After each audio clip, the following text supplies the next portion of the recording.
Election act ترمیمی بل 2023 parliament سے منظور کر لیا گیا۔ بل راجہ پرویز اشرف کی زیر صدارت مشترکہ اجلاس میں منظور کیا گیا۔ الیکشن ایکٹ ترمیمی بل 2023 کی منظوری شکوار دی گئی۔ بل کے تحت الیکشن ایکٹ 2017 میں ترامیم کی گئیں۔ ترمیم کے مطابق نگران حکومت کو ہنگامی نوعیت کے معاملات کو دیکھنے کا اختیار ہوگا۔ نگران حکومت کو اضافی اختیار حاصل ہوں گے۔ نگران حکومت پہلے سے جاری منصوبوں سے متعلق اختیار استعمال کر سکے گی۔ نگران حکومت کو 2 اور سے فریقی معاہدوں کا اختیار ہوگا۔ نگران حکومت کو پہلے سے جاری منصوبوں پر اداروں سے بات کرنے کا اختیار ہوگا۔ نگران حکومت کوئی نیا معاہدہ نہیں کر سکے گی، جبکہ معیشت کے مفاد سے متعلق ضروری فیصلے کرنے کا اختیار ہوگا۔ نگران حکومت ایسے اقدامات کی مجاز ہوگی جو بین الاقوامی اداروں کے ساتھ معاہدوں سے متعلق ہو۔ مشترکہ اجلاس نے امیدوار کو 3 پولنگ ایجنٹ نامزد کرنے کا اختیار دینے کی ترمیم بھی منظور کر لی، جس کے بعد امیدوار کسی ایک پولنگ سٹیشن پر 3 پولنگ ایجنٹس کے نام دے سکے گا، جن میں سے صرف ایک پولنگ ایجنٹ ہی پولنگ سٹیشن کے اندر رہے گا۔ پریزائڈنگ افسر کو ووٹرز کی لسٹ پولنگ سٹیشن کے باہر آویزاں کرنے کا بھی پابند بنایا گیا ہے۔ پوسٹل بیلٹنگ کو شفاف بنانے کے لیے بھی ترمیم منظور کی گئی ہے۔ الیکشن کمیشن انتخابات سے قبل جاری کردہ پوسٹل بیلٹ کی تفصیل ویب سائٹ پر ڈالنے کا پابند ہوگا۔ ہارنے اور جیتنے والے امیدوار کے درمیان ووٹ کا فرق 5% ہونے پر دوبارہ گنتی ہو سکے گی۔ قومی اسمبلی 8 جبکہ صوبائی اسمبلی کی نشست میں 4000 ووٹ کا فرق ہو تو ری کاؤنٹنگ ہوگی۔ ریٹرننگ افسر اپنی نگرانی اور امیدواروں کی موجودگی میں گنتی کروائے گا۔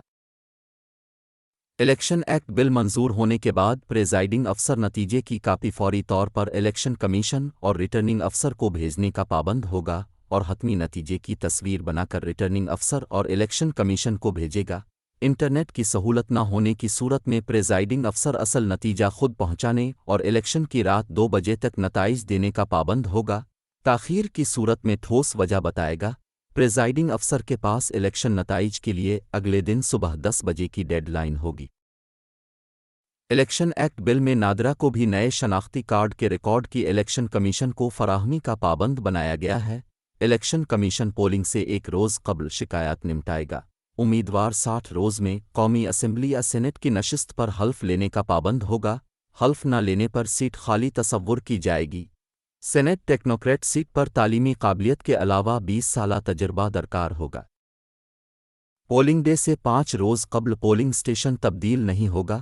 انتخابی اخراجات کے لیے امیدوار پہلے سے زیر استعمال بینک اکاؤنٹ استعمال کر سکیں گے۔ حلقہ بندیاں رجسٹرڈ ووٹرز کی مساوی تعداد کی بنیاد پر کی جائیں گی۔ حلقہ بندیاں انتخابی شیڈول کے اعلان سے 4 ماہ قبل مکمل ہوں گی۔ تمام انتخابی حلقوں میں رجسٹرڈ ووٹرز کی تعداد برابر ہوگی۔ کسی حلقے میں ووٹرز کی تعداد میں فرق 5% سے زیادہ نہیں ہوگا۔ حلقہ بندیوں کے خلاف شکایت 30 روز میں کی جا سکے گی۔ عملہ انتخابات کے دوران اپنی تحصیل میں ڈیوٹی نہیں دے گا۔ پولنگ عملے کی حتمی فہرست الیکشن کمیشن کی ویب سائٹ پر اپلوڈ کی جائے گی۔ امیدوار 10 روز کے اندر حلقے میں پولنگ عملے کی تعیناتی چیلنج کر سکے گا۔ پولنگ سٹیشن میں کیمروں کی تنصیب میں ووٹ کی رازداری یقینی بنائی جائے گی۔ الیکشن کمیشن ریٹرننگ افسر کو ماتحت حلقے کی ووٹر لسٹ پولنگ سے 30 روز قبل فراہم کرنے کا پابند ہوگا۔ سیکیورٹی اہلکار پولنگ سٹیشن کے باہر ڈیوٹی دیں گے۔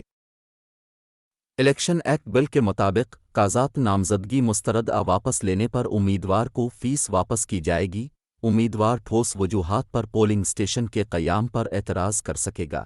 حتمی نتائج کے 3 روز میں سیاسی جماعتیں مخصوص نشستوں کی حتمی ترجیحی فہرست فراہم کریں گی۔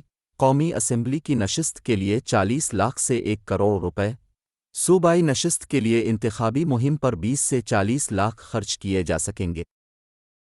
بل منظور ہونے کے بعد معذور افراد کو ووٹ کی سہولیات پریزائڈنگ افسر دینے کا پابند ہوگا۔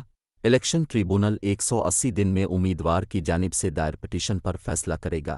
ضابطہ اخلاق کی خلاف ورزی کا فیصلہ 15 کے بجائے 7 روز میں کیا جائے گا۔ غفلت پر پریزائڈنگ اور ریٹرننگ افسر کے خلاف فوجداری کارروائی ہوگی۔ انٹرا پارٹی انتخابات نہ کروانے کی صورت میں سیاسی پارٹی کو 2 لاکھ جرمانہ ہوگا۔